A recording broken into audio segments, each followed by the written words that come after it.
আজ আমরা চলে আসলাম গোস্বামী দুর্গাপুর বহুমুখী মাধ্যমিক বিদ্যালয়ের অনলাইন ক্লাসে। আমি মোহাম্মদ মানিক মিয়া, সরকারি শিক্ষক, আছি তোমাদের সাথে। আজকে নবম দশম শ্রেণীর হিসাব বিজ্ঞান ক্লাস নিয়ে আছি। আমরা আজকে হিসাব বিজ্ঞানের আমি গত ক্লাসে তোমাদের ক্রয় জাবেদা করিয়েছিলাম।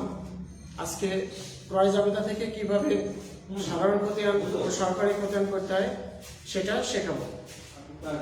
এর জন্য আমি আজকে প্রথমে তোমাদেরকে বলবো যে আমরা খতিয়ানকে দুই ভাগে ভাগ করতে পারি। একটা হচ্ছে সাধারণ খতিয়ান আর একটা হচ্ছে সহকারী খতিয়ান। দেখো আমি এখানে লিখেছি খতিয়ানকে দুই ভাগে ভাগ করতে পারি। একটা হচ্ছে সাধারণ খতিয়ান আর একটা হচ্ছে সহকারী খতিয়ান। তো আমরা ক্রয় জাবেদা এবং বিক্রয় জাবেদা, ক্রয় ফেরত জাবেদা, বিক্রয় ফেরত জাবেদা এগুলো থেকে সহকারী খতিয়ান এবং সাধারণ খতিয়ান করা শিখবো। তো তোমাদের সুবিধার্থে আমি একটা এখানে নমুনা প্রশ্ন হিসেবে রেখেছি। ক্রয় জাবেদার একটা নমুনা আমি করে রেখেছি। এখানে দেখো, আমি গত ক্লাসে তোমাদের ক্রয় জাবেদা শিখেছিলাম, এই জন্য আজকে তেমন বেশি কিছু বলবো না। তারিখ, হিসাব খাত, চালান নাম, শর্ত, সূত্র, আর এখানে ক্রয় হিসাব ডেবিট, পাওনাদার হিসাব ক্রেডিট।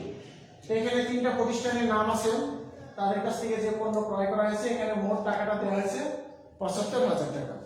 তো এখান থেকে আমরা যেটা শিখবো যে কিভাবে ক্রয় জাবেদা থেকে সাধারণ খতিয়ান করতে হয়। ক্রয় জাবেদা থেকে সাধারণ খতিয়ান করতে হলে আমরা খতিয়ানটা দুইটা ছকে করতে পারি, একটা সনাতন পদ্ধতি এবং চলমান জেড ছক পদ্ধতি। আজকে আমি তোমাদের সাথে চলমান জেড ছক পদ্ধতিতে সাধারণ খতিয়ানটা শেখাবো। সাধারণ খতিয়ান করতে হলে সবসময় যেটা মনে রাখতে হবে আমাদের, দেখো এখানে এই জায়গাটায় কি লেখা আছে, ক্রয় হিসাব ডেবিট, পাওনাদার হিসাব ক্রেডিট। তাহলে সাধারণ খতিয়ান সবসময় আমাদের এই দুইটার নামে হবে। ক্রয় জাবেদা থেকে সবসময় সাধারণ খতিয়ান এই দুইটার নামে হবে। এখানে আমাদের দুইটা হিসাব দেওয়া আছে, এজন্য দেখো আমি দুইটা ছকও কেটে রেখেছি আমাদের জন্য, ক্রয় হিসাব আর একটা পাওনাদার হিসাব। তো এখন আমরা দেখব কিভাবে এটা আমরা করতে পারি। চলে আসো সবাই। আমরা প্রথমে তারিখের কাছে লিখবো। আমাদের এখানে দেখবো যে সালটা কত দেওয়া আছে, 2020। তোমরা দেখতে পাচ্ছ নিশ্চয় 2020 লিখবো। এরপর সাধারণ খতিয়ান করার সময় একটা কথা তোমাদের সবসময় মনে রাখতে হবে যে সাধারণ খতিয়ানটা হয় মাসের শেষ তারিখে। কি বললাম বলো? সাধারণ খতিয়ানটা নির্ণয় করতে হয় সবসময় মাসের শেষ তারিখে। তো আমাদের এখানে জানুয়ারি মাস, আর তোমরা নিশ্চয় জানো যে জানুয়ারি মাস বছরের 31 তারিখে শেষ হয়। এই জন্য আমরা এখানে লিখবো জানুয়ারি 31। জানুয়ারি 31 তারিখ দিয়ে এখানে লিখবো। যেহেতু খতিয়ানে উপরে যে কথাটা লেখা থাকে তার বিপরীত কথাটা লিখতে হয়। আমাদের এখানে ক্রয় হিসাব, দেখো ক্রয় হিসাব ডেবিট লেখা আছে, তাহলে এর বিপরীত কথা কি বলো? পাওনাদার। তাহলে আমরা এখানে লিখবো পাওনাদার হিসাব, পাওনাদার হিসাব। আর যেহেতু ক্রয় ডেবিট, তাহলে টাকাটা অবশ্যই ডেবিটের ঘরে বসবে এবং সাধারণ খতিয়ানের সময় সবসময় মোট টাকাটা বসে। এখানে আমাদের একটা মোট টাকা কত আছে বলো? ৭৫,০০০ টাকা। তাহলে আমরা ডেবিটের ঘরে লিখবো ৭৫,০০০। যে টাকাটা ডেবিটের ঘরে বসবে, যেও সেই একই টাকা বসবে। সবাই কি বুঝতে পেরেছো? আশা করি বুঝতে পেরেছো। তো একটু দেখো, আমি আরেকবার বলি। সাধারণ খতিয়ান করার সময় আমাদের অবশ্যই এটা মনে রাখতে হবে, আমরা উপরে যে তথ্যটা লিখবো ভিতরে তার উল্টো কথাটা লিখবো, বিপরীত কথাটা লিখবো। এখানে দেখো ক্রয় হিসাব ডেবিট বলা ছিল, আমরা কি লিখেছি? পাওনাদার হিসাব। কিন্তু টাকাটা লেখার সময় অবশ্যই ডেবিটের ঘরে লিখবো। এবং সাধারণ খতিয়ান করার সময় একটা জিনিস আমাদের সবসময় মনে রাখতে হবে যে টাকাটা সবসময় মোট টাকাটা হবে। তাহলে আমাদের এখানে মোট টাকাটা কত? ৭৫,০০০। এই জন্য আমি এখানে ৭৫,০০০ টাকা লিখেছি। এখানেও ডেবিট জেরেও ৭৫,০০০ টাকা লিখছি। এখন দ্বিতীয় যেটা আছে আমাদের, দেখো এখানে কি লেখা আছে? পাওনাদার হিসাব। তাহলে এখানে দেখো তো পাওনাদার হিসাব কি ডেবিট দিয়ে আছে না ক্রেডিট দিয়ে আছে? নিশ্চয়ই দেখতে পাচ্ছেন যে এখানে ক্রেডিট লেখা আছে। তো পাওনাদার হিসাব যেহেতু ক্রেডিট, আমরা এখানে তারিখটা লিখবো 2020 জানুয়ারি। আমি তোমাদের আগেই বলেছি সবসময় আমরা যেটা করবো যে মাসের শেষ তারিখ।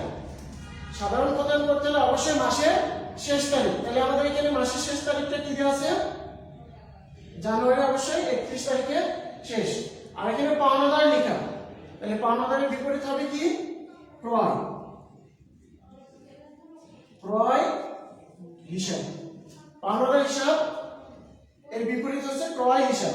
পাওনাদার যেহেতু এখানে ক্রেডিট, পাওনাদার হিসাবটা কি এখানে বলো ক্রেডিট আছে, তাহলে টাকাটা বসবে অবশ্যই ক্রেডিটের ঘরে এবং ক্রেডিটের যে, আর এই ক্ষেত্রে মোট টাকাটাই বসবে ৭৫,০০০, এখানেও ৭৫,০০০ টাকা। আশা করি সবাই বুঝতে পেরেছো।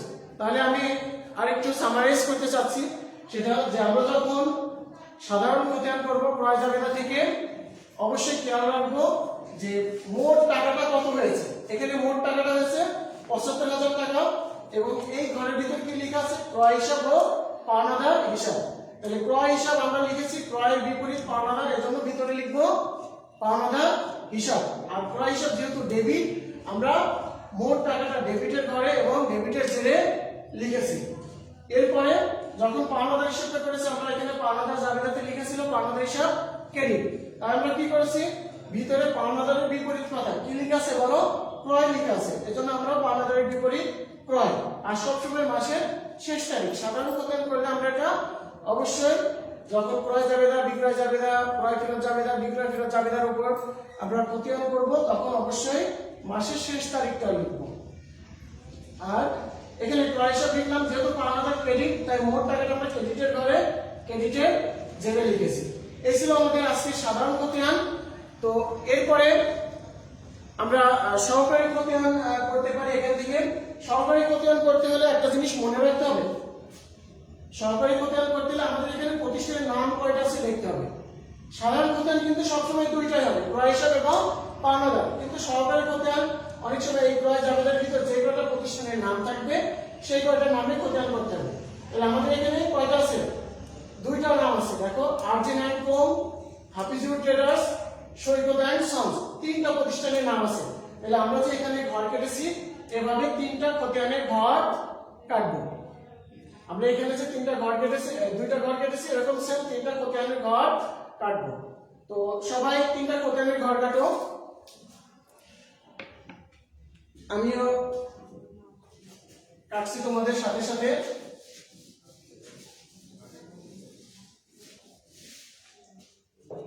আশা করি কারো দেখতে সমস্যা হচ্ছে না। যদি ক্লাসটা কারো দেখতে এবং পড়তে সমস্যা হয় আমার লেখা, তাহলে অবশ্যই কমেন্টসে জানাবে, আমি পরবর্তীতে সেটা দূর করার চেষ্টা করব।